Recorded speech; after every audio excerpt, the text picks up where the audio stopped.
Vous connaîtrez la vérité, et la vérité vous affranchira, et si donc le Fils vous affranchit, vous serez réellement libre. Jean 8 versets 32, 36. Shalom à tous, que la paix et la grâce de notre Seigneur Jésus-Christ de Nazareth, Yehoshua HaMashiach, vous soient totalement multipliés. J'espère que vous allez bien. J'aimerais une fois de plus dans cette vidéo partager avec vous un message de l'évangéliste Roger Baka qui demande au gouvernement de supprimer la dot. Nous étions là avec mon frère Alexandre, on a longuement parlé autour de ce sujet et cela a suscité des réactions de la part de nos frères et sœurs. C'est pour cela j'aimerais une fois de plus vous partager ce message. Mais avant toute chose, comme la parole nous dit, tout ce que nous allons faire, nous devons le faire pour la gloire du Seigneur. Je nous invite à prier. Seigneur, je te rends grâce, je te loue, je te bénis. Merci pour l'opportunité, une fois de plus, que tu viens de nous accorder. Seigneur, éclaire-nous dans ta parole. Il est écrit que dans la nouvelle alliance, nous serons tous enseignés par le Saint-Esprit. Seigneur, ouvre nos esprits, enlève les écailles dans nos yeux, en fait que, Seigneur, nous comprenions la vérité pour la gloire de ton nom. Ainsi nous prions, nous disons Amen. Je nous laisse écouter la vidéo. Après, nous allons y revenir. Merci. Je demande qu'on annule la dot. Qu'on annule la dot. Je le dis. Que les gens se mettent en couple, en concubinage. Je dis ceci. Ils font tout. Vous êtes pasteur. Si ça continue comme ça, nous allons donner des contrats au mariage. Vous êtes unis pour 2 ans. Nous ne prenons rien.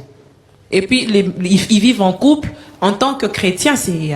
je vous dis, cette chrétienté dont vous parlez... Non, c'est pas autorisé. Je ne sais pas de quel modèle de chrétienté vous parlez. Vous connaissez Jésus-Christ de Nazareth, qui est votre sauveur, qui est le mien. Son papa s'appelait Joseph. Sa maman s'appelait Marie. Ils n'étaient pas encore ensemble. Mais le jour où Dieu a parlé à Joseph, il lui a dit, prends pour époux Marie. Le ciel a entérimé lorsque la société n'avait pas encore accepté qu'ils soient ensemble. Dans le mariage, on n'a pas besoin de ce que tu donnes à la famille. Voilà pourquoi les hommes choisissent les femmes. Mais on a besoin que les pasteurs puissent mettre Je la vous main garantis encore que ce n'est pas un pasteur qui bénit un couple. Il faut qu'on arrête ça dans le pays. C'est qui? C'est le parent. Un parent peut demander une bouteille de vin. Un parent peut demander 10 $. Le mariage doit être honoré de tous. Vous savez, l'honneur du mariage, c'est quoi? C'est d'avoir un papa et une maman d'une femme qui sont tranquilles. Qui ne sont pas dérangés tous les jours. Le débat sera long sur cette question. Alors, gardez vos millions pour vous, cher homme. Gardez vos 50 milliards pour vous. Sachez que tout ce que le papa a besoin, c'est la paix. Mais on n'a plus de paix dans le foyer. À quoi ça sert de se marier? Les filles ne sont plus préparées au mariage. Elles y entrent par hasard et elles finissent par en sortir par hasard. Donc moi, je demande qu'on annule d'abord le fait pour éviter que les gens le fassent par comparaison. 2. Je demande que le mariage se fasse chez le parent. Fini, pas les salles. 3. Cette affaire de bague, moi ça commence à me titiller les narines. Vous n'avez pas de bague, vous? Je te dis que c'est toutes les femmes qui se marient, qui brandissent la main comme ça. Mais votre bague, elle est où? C'est parce que moi, je n'ai pas fait la bénédiction nuptiale et je ne crois pas au mariage de l'église. Je pense que ce sont des dépenses inutiles pour une famille qui commence la vie. Mais pourquoi les pasteurs disent aux gens que c'est un concubinage? C'est parce que tout simplement, ces pasteurs que vous croyez être des modèles dans le mariage... Ça ne vient pas de la Bible? Je te rappelle que ce pasteur que vous croyez être le meilleur... Mais vous tirez votre fondement d'où lorsque vous ne croyez pas? De la Bible. Le premier mariage que j'ai honoré dans la Bible, c'est dans Genèse 24. C'est le mariage où un père a donné sa fille. Frère Roger, on a fini l'émission. Je vais conclure en te disant, je suis l'homme le plus choqué. Si vous continuez à me poser des questions sur ce plateau, je vais remettre en cause beaucoup de choses. La journaliste est choquée. Pourquoi? Parce qu'il y a beaucoup de gens n'ont pas compris cette vérité. Beaucoup de gens n'ont pas compris cette vérité. Pourquoi? Parce que aujourd'hui, il y a plusieurs dogmes dans nos églises. Et lorsque nous vérifions ces dogmes à la lumière des Écritures, et nous ne les voyons pas, et comme on a déjà bissé tout, on a grandi avec, et quand quelqu'un vient avec, voilà, nous dire que ça, c'est pas biblique, ça, c'est pas écrit, ça, c'est pas écrit, voilà, on est scandalisé. Je nous laisse continuer la vidéo. Donc arrêtons. Voilà. Donc vous réduisez la femme au mariage. La valeur d'une Non, femme non, est non, lorsque... non. Un homme n'est pas synonyme de mariage. Je connais des gens qui vivent ensemble et qui ne se sont jamais mariés. Pasteur, vous êtes pasteur ou non? Vous savez, vous avez... Quand vous êtes ensemble, vous faites tout. C'est le concubinage, c'est l'impudicité. Je vais vous dire la vérité. L'idéal, c'est de se marier pour honorer les parents. Moi, je te donne mon cas. Honorer Dieu aussi. J'ai une petite sœur qui n'est pas mariée. On n'a rien donné. Mais ma petite sœur a rompu avec son premier homme. Il lui a laissé un enfant. Je lui ai dit, c'est un mauvais départ. Tu crois que tu vas te ressaisir? Eh bien, on va voir. Le deuxième homme est venu, ça n'a pas tenu. Aujourd'hui, le troisième homme, ils ont eu 3 enfants. Sans rien, je répète, sans rien donner. Mon père me fait asseoir, il me dit, Baka, tu vois ce que ta petite sœur fait. Ma mère dit, et aujourd'hui j'ai béni Dieu, papa et maman sont décédés. Cet homme m'a appelé. Peut-être qu'ils vont suivre cette émission. J'aimerais donner quelque chose. Oh, entre tes mains, Baka. Parce que c'est toi le chef de la famille. Vous savez ce que je lui ai dit? Je n'ai pas besoin de ton argent. Oh.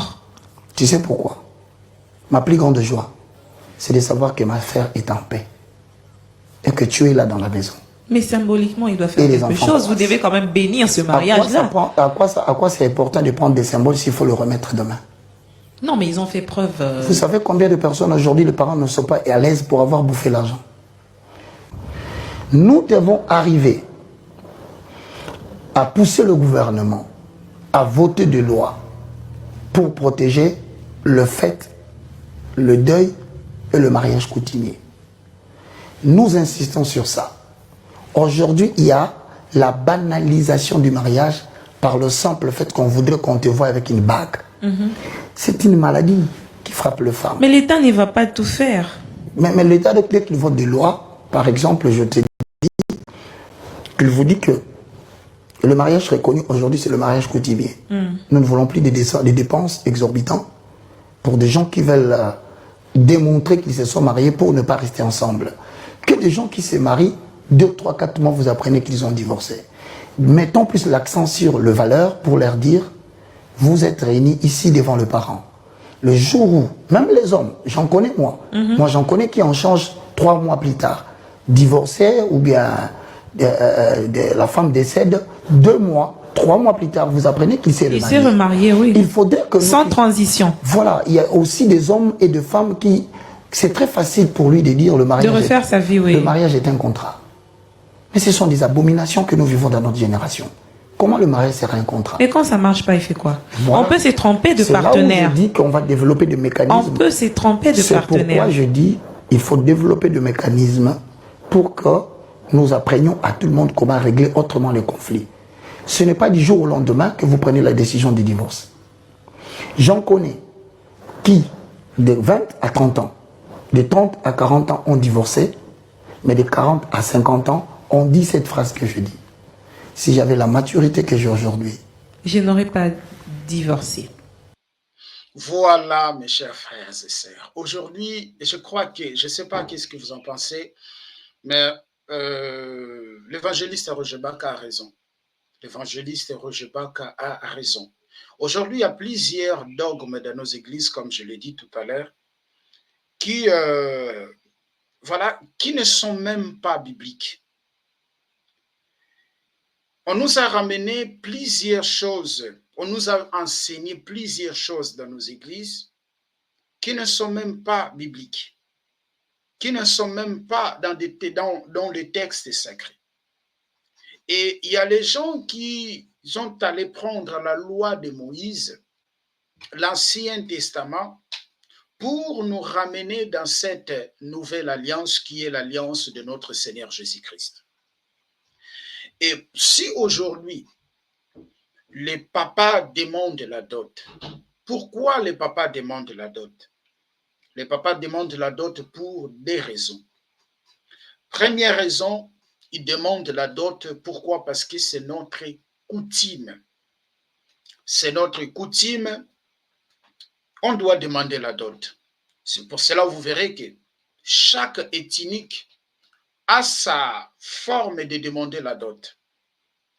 Et deuxième raison qu'on demande la dot, c'est parce que j'ai scolarisé ma fille, j'ai tout fait pour ma fille, et alors il faut qu'on demande la dot.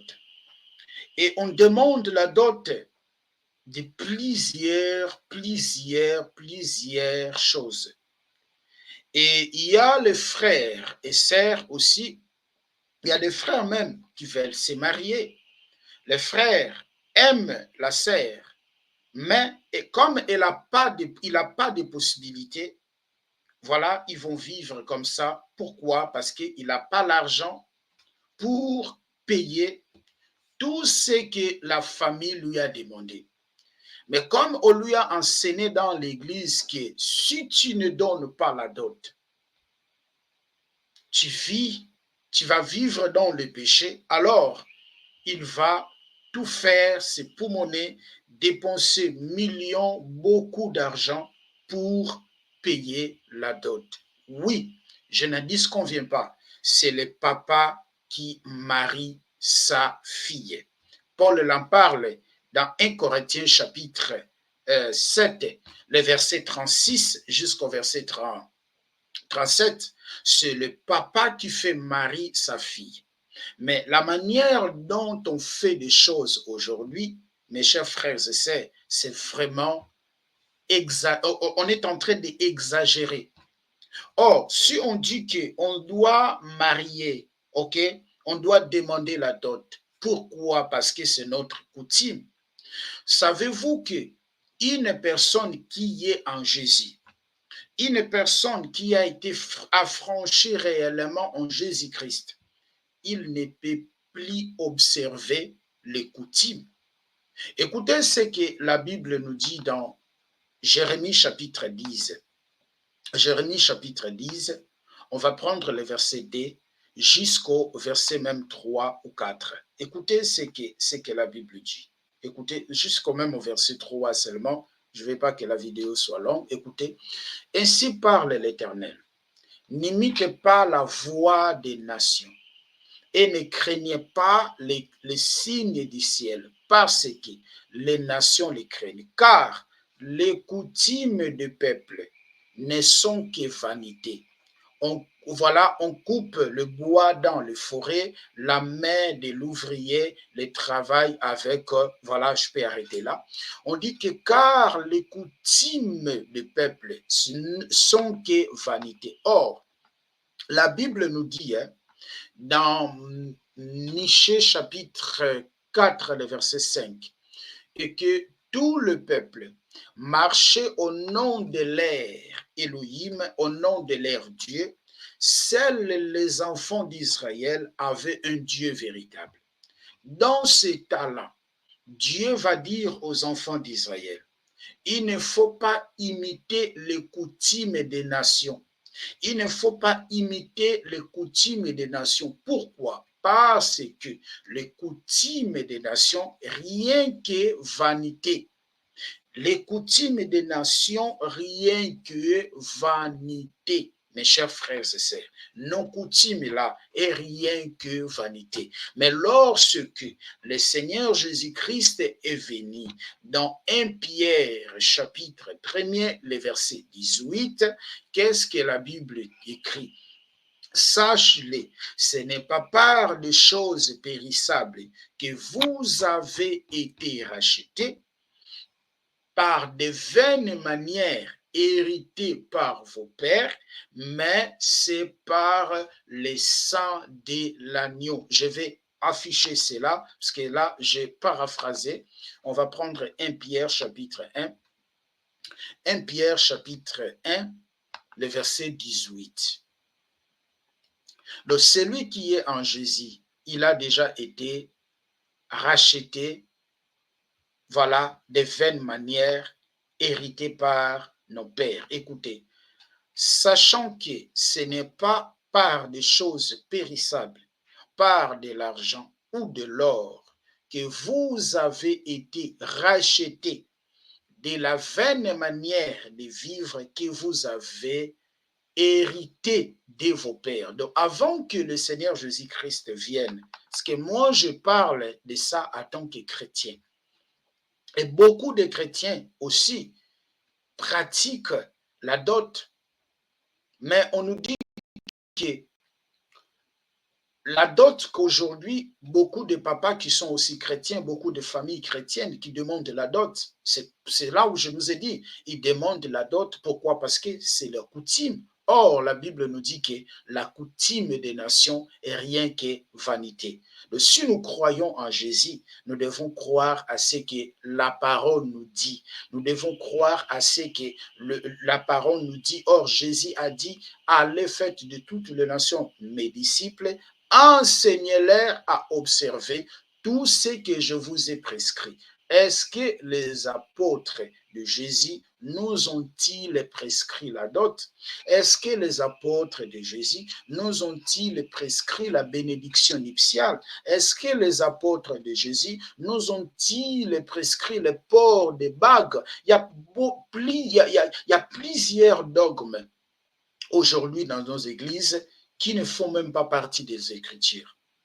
C'est comme Jésus dit dans Matthieu chapitre 15, vous annulez la parole de Dieu.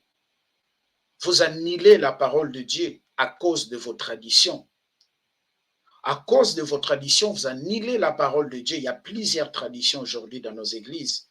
Et cela fait que le peuple adore Dieu, honore Dieu dans la bouche, mais leur cœur est séparé du Seigneur à cause des dogmes qu'on a aujourd'hui, mais mis dans nos églises.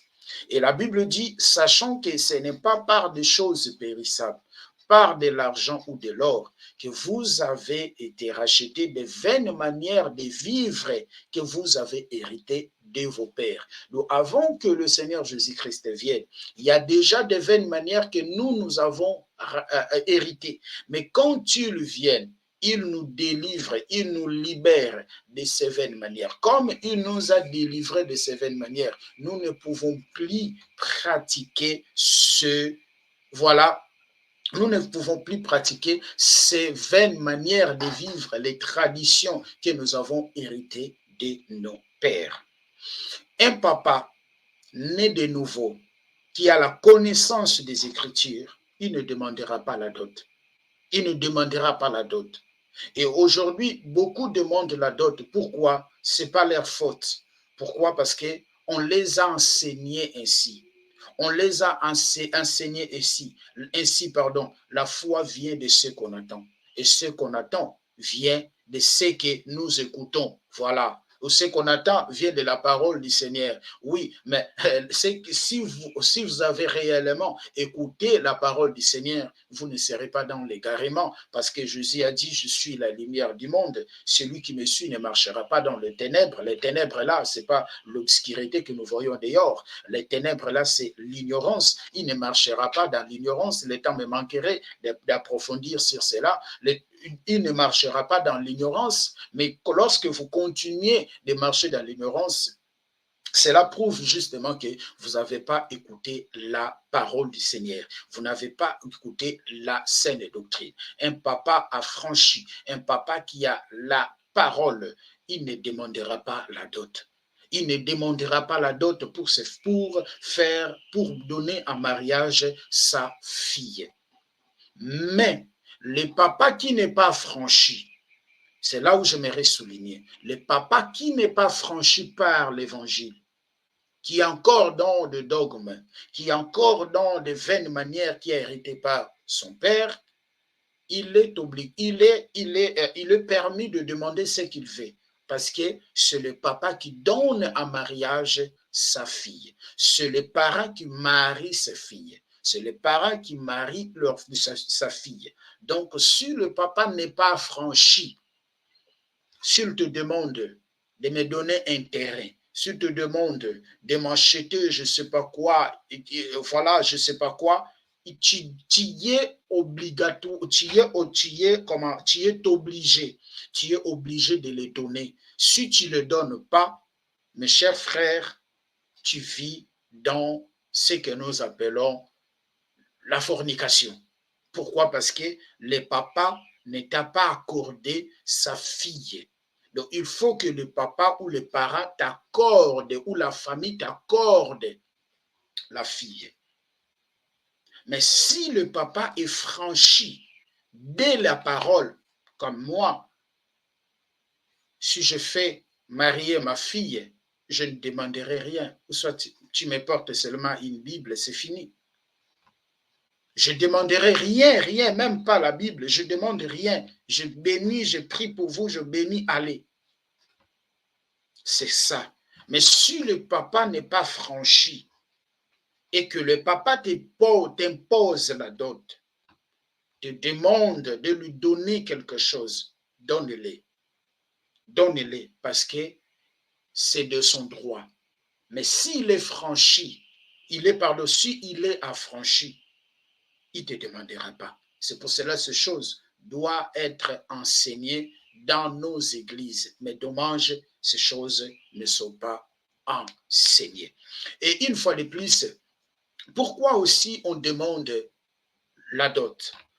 Pourquoi? Parce que, pourquoi encore, la deuxième raison de pourquoi on demande la dot, parce que j'ai scolarisé ma fille. Or, qu'est-ce que la Bible nous dit? Je vais prendre Jean chapitre 7, le verset 12. Non, c'est Matthieu 7. Matthieu 7, le verset 12. Matthieu 7, le verset 12. Matthieu 7, le verset 12. Écoutez ce que la Bible dit. Matthieu 7, le verset 12. Écoutez ce que la Bible dit. Tout ce que vous voulez que les hommes fassent pour vous, faites le même pour eux, car c'est la loi et les prophètes. Jésus dit, tout ce que vous voulez que les hommes fassent pour vous, fassez-le aussi pour eux. Maintenant, vous voulez un papa chrétien, famille chrétienne. Vous demandez la dot à la famille, voilà, du mari, qui va épouser votre fille, vous leur demandez la dot, mais vous leur demandez la dot, mais la Bible nous dit que tout ce que vous voulez que les hommes fassent pour vous, faites-le aussi. Et qu'est-ce que vous allez faire pour eux? Ah non, j'ai scolarisé ma fille, je fais ça. Mais oui, le papa là aussi a scolarisé son fils, a aussi souffert, a scolarisé son fils aussi. Voilà, c'est ça, mes chers frères et sœurs. Donc, pour ne pas être long, parce qu'on a déjà parlé de ce sujet, je termine par là et je nous demande de prier. Père, merci. Nous sommes là toujours, Seigneur, pour pouvoir, Seigneur, transmettre la parole dans l'objectif, Seigneur, d'enlever l'écaille qui se trouve, Seigneur, parmi nous. Je te loue, Seigneur, parce que tu es au-delà de toutes choses. Que ces messages, Seigneur, trouvent de place dans nos cœurs, comme il est écrit, dans cette alliance, personne enseignera aux concitoyens. Nous serons tous enseignés par le Saint-Esprit. Enseigne-nous davantage, éclaire-nous davantage, enlève les écailles, Seigneur. Pourquoi? Parce que nous sommes appelés à garder la parole de la persévérance. Béni soit ton nom, parce que tu es notre Père. Bénis mon frère, bénis ma sœur, qui a eu l'opportunité de suivre cette petite vidéo, que ta main puissante soit sur sa vie, dans sa famille, parce que tu es notre Père. Au nom puissant de Yahushua, Jésus-Christ, nous disons Amen. Merci, nous nous retrouvons dans notre prochain numéro. Au revoir. Likez la vidéo si elle vous plaît, et si vous êtes nouveau sur la chaîne, n'oubliez pas de vous abonner et d'activer la cloche de notification afin de ne rater aucune de nos vidéos.